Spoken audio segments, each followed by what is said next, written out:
भाइयों, आपका स्वागत है मेरे चैनल टेरर ट्यूब में। तो जल्दी से अपने हेडफोन लगाइए और मजा लीजिए। ये कहानी उत्तराखंड की है। चलिए जानते हैं। गांव में रह रहा गोविंद, जिसका मकान एक तो सबसे हटके अलग था। कहा जाए तो जहां पर गोविंद का घर था वहां से जंगल शुरू होता था। गोविंद और उसके कुछ साथी जो कि उसी गांव में रहते थे, उन्होंने एक दिन गोविंद के घर पार्टी करने का प्लान बनाया। अमूमन गोविंद ने आज से पहले कभी ऐसे दोस्तों के साथ अपने घर पर ऐसा कुछ प्लान नहीं किया था। ये पहली बार था।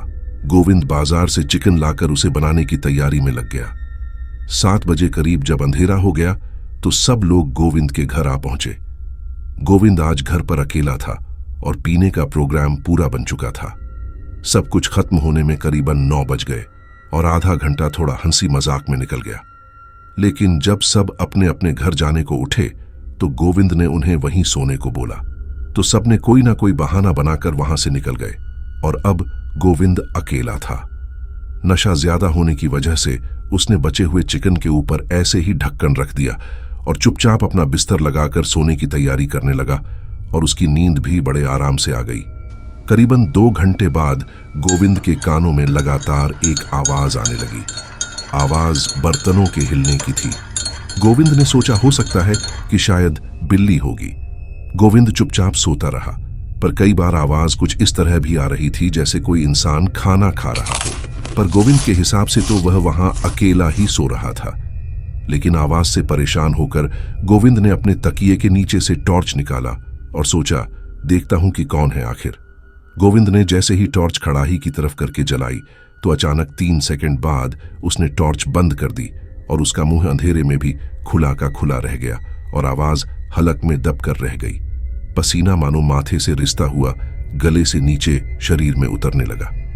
सारा का सारा नशा मानो 1 सेकंड में किसी नींद के टूटने जैसा गायब हो चुका था।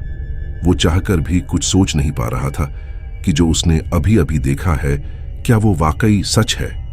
पर परेशानी की बात तो ये थी कि आवाज अब बंद हो चुकी थी। कमरे में एकदम सन्नाटा और बचा वो शख्स जो अभी थोड़ी देर पहले उस कड़ाही में से चिकन को इस तरह खा रहा था जैसे सालों का भूखा हो। उसका शरीर किसी काली परछाई जैसा था। गोविंद बस कांप रहा था। उसने जैसे तैसे हिम्मत जुटाई और धीरे धीरे कदमों से लाइट का बटन दबाने को जाने लगा और बटन के पास पहुंचने के बाद कई बार भगवान का नाम मन में पढ़कर उसने बटन पर उंगली रखी और सोचा, जो होगा देखा जाएगा। और जैसे ही गोविंद ने लाइट खोली तो पाया कि वो आदमी चुपचाप वहीं पर बैठा हुआ था और उसकी तरफ पीठ करके बैठा हुआ था। उसने 1 सेकंड पीछे मुड़कर देखा तो गोविंद की मानो जान ही गले में आकर अटक गई और वो तुरंत खिड़की से बाहर भाग गया।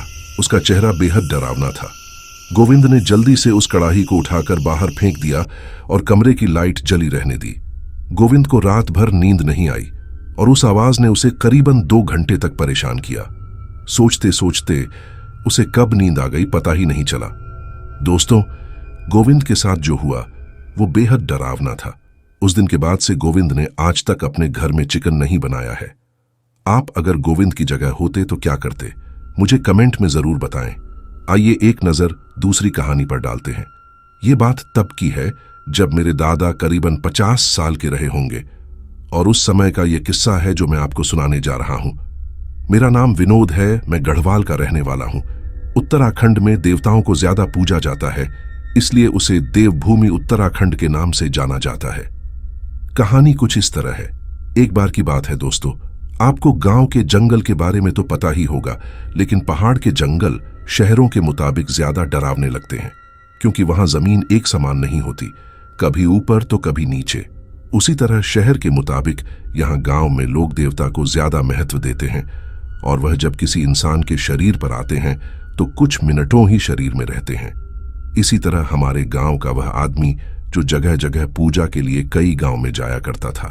हमारे यहाँ पूजा का समय अधिकतम रात को ही होता है, तो उसी तरह वह आदमी अक्सर रात को देर से ही लौटता था।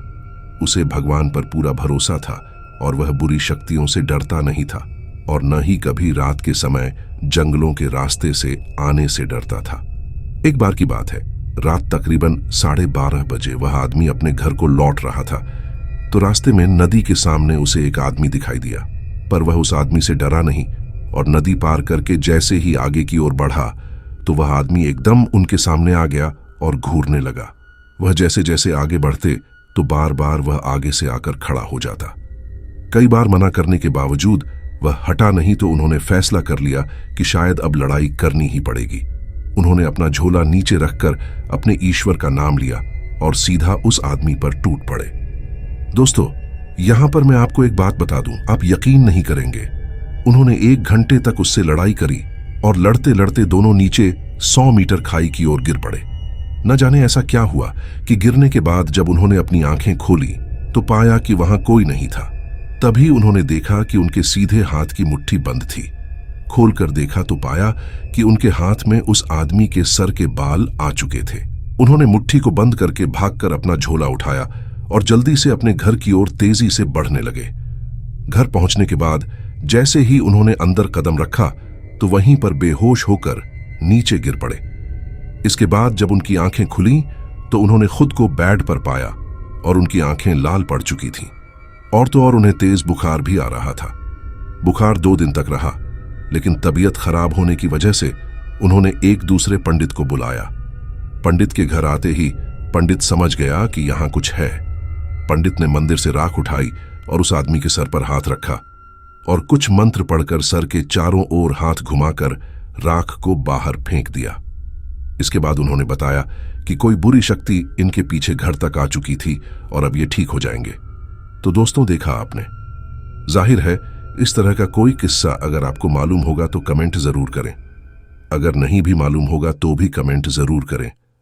चलिए हम अपनी तीसरी और आखिरी कहानी पर एक नजर डालें। यह छोटा सा किस्सा 12 साल पहले का है जो संजय ने मुझे बताया। सुनकर मुझे तो अजीब लगा ही, पर जब आप सुने तो जरूर बताएं कि आखिर ऐसा क्यों हुआ। संजय उन दिनों अपने गांव गया हुआ था। वहां संजय और उसके दोस्तों ने मिलकर गांव की नदी से मछली पकड़ने को कहा तो संजय ने भी तुरंत हामी भर दी और तीनों निकल पड़े नदी की ओर। संजय के घर से नदी करीबन 6 किलोमीटर दूर थी और गांव में लोग पैदल ही सफर ज्यादा करते हैं और नदी के पास जाने का और कोई साधन भी नहीं था, क्योंकि गांव के कच्चे रास्तों पर कोई साधन चल ही नहीं सकता। नदी ढलान की तरफ काफी नीचे भी थी। धीरे धीरे पैदल वहां पहुंचने के बाद संजय ने अपने हाथों में दोनों थैलों को रख लिया ताकि सभी अपना हिस्सा कर मछलियों को आराम से घर ले जा सकें। 1 घंटे तक उन्होंने काफी सारी मछलियां इकट्ठे कर ली और उसके बाद वह वापस घर जाने लगे तो ज्यादा चढ़ाई होने के कारण उन्होंने थोड़ा आराम करना जरूरी समझा। बैठे बैठे संजय के दोस्त ने कहा कि जरा चेक कर, मछली जिंदा है कि नहीं। तो जैसे ही संजय ने थैला खोलकर देखा तो हैरान रह गया कि थैला तो खाली है। इसके बाद वह तीनों वहां से भागकर सीधा घर जाकर ही रुके। पर संजय को आज 12 साल बाद भी यह समझ नहीं आया कि आखिर वह क्या था। दोस्तों, समझ तो मुझे भी नहीं आया था, पर कई सवाल दिमाग में राज बनकर घूम रहे हैं। अगर आपके पास इसका जवाब है तो कमेंट में जरूर बताएं। सो आई होप गाइस आपको ये हॉरर स्टोरी अच्छी लगी होगी तो इसे लाइक और शेयर करिए। जो लोग चैनल पर आज पहली बार आए हैं वो इसे सब्सक्राइब कर लें तथा हमारे लेटेस्ट वीडियोस की नोटिफिकेशन पाने के लिए बेल आइकन को भी प्रेस कर दें। मिलते हैं अगले वीडियो में एक नए हॉरर स्टोरी के साथ।